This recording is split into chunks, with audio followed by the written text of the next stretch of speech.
20-year-old woman was fatally shot after turning up the wrong driveway in upstate New York. Police say Kaylin Gillis was in the car with 3 friends looking for a friend's house in the rural area of Hebron, New York on Saturday night. After mistakenly pulling into the wrong driveway, police say Kevin Monahan came out of the house and fired 2 shots. One of the shots struck Gillis. They then drove to the neighboring town of Salem to get cell service and call for help. Emergency responders performed CPR on Gillis, but she was pronounced dead. He opening up a can of worms like you could go viral tomorrow. Ladies and gentlemen, thank you for tuning in to another episode of the Labor Lounge. We appreciate you. Labor Lounge, that's right, we been working out. All that issue can't talk at work, we can talk about. Labor Lounge, I ain't gonna argue with ya. I'ma hit you with these facts so that you can get the picture. Hey. Labor Lounge, as you saw in the opening, we have a case of a trigger-happy homeowner. He thought it was the right call to step outside and let shots go at a car who mistakenly turned into the wrong driveway. Why he felt he had to do this, we may never know. But there was no immediate threat to him, as you're going to hear right here. There was clearly no threat from anyone in the vehicles. There was no reason for Mr. Monahan to feel threatened, especially as it appears the vehicles were leaving at the time. So with no immediate threat, why was your first thought to go outside and shoot up the car? It makes no sense to me. Maybe you're just angry. And this is one of those situations where you hear people say, guns don't kill people, stupid people with guns kill people. This is a classic case of that. And this is one reason why Second Amendment rights will always be a big debate. One side saying we need to have gun control, one side saying we need to control who actually get guns. So this story has somewhat of a happy ending, and it can only be so happy because unfortunately the young lady who pulled into that driveway passed away from the injury she sustained on that day she pulled into this driveway.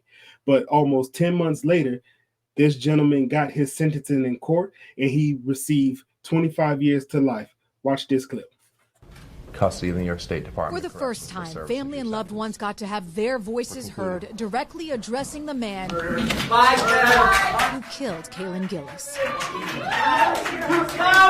Judge Adam Michelini, who presided over this trial, also spoke directly to the convicted murderer today, saying when considering the sentence to impose, he weighed in if he thinks Kevin Monahan could hurt someone again in the future. With you, I think you really could possibly do the same thing again.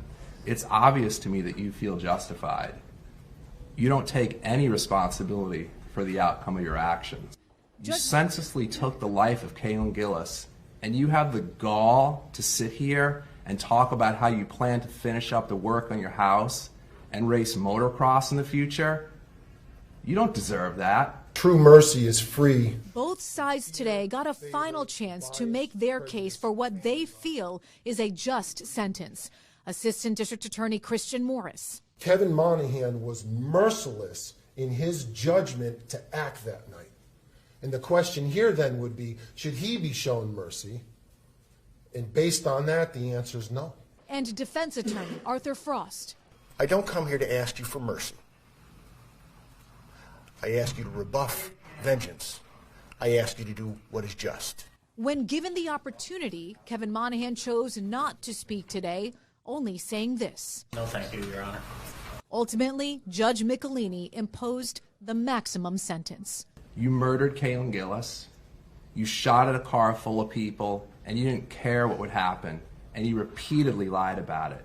You deserve to spend the maximum time in prison allowable under our law. I sentence you to a term of 25 years to life in prison.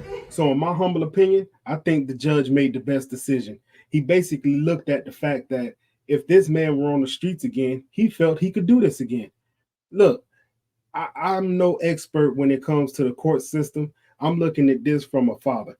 I know there's been times where I had to turn around and I've pulled into people's driveway. Or you turn into the wrong driveway. These type of things happen, especially when you're in a neighborhood that you're not 100% familiar with. Now, luckily for me, I've never had somebody come outside and start shooting up the car. But that's not the story for this 20-year-old young lady who turned into a driveway mistakenly looking for a friend's house. And now she's not with us anymore because we have a homeowner here who decided that he was just going to come outside, shoot up the car, and there was no threat present. So I think he needs to spend some time in prison. 25 to life, that's what you got. So be it. You made that bed, you have to lay in it. Why were you so trigger happy? Again, classic story of guns don't kill people, stupid people with guns kill people. And this is why, like I said earlier, your Second Amendment right will always be up for discussion, because you got one side saying there needs to be more gun control, then you got the other side saying something completely different, right? And nobody wants their rights infringed upon. So you can see how the debate will always be around. And this is just one of those scenarios where you could look at it and say, yeah, certain people shouldn't have guns, but it wasn't the gun that was the problem. It was the individual that was the problem. So y'all tell me what y'all think about this. Leave it down in the comments. And until next time, I'm out.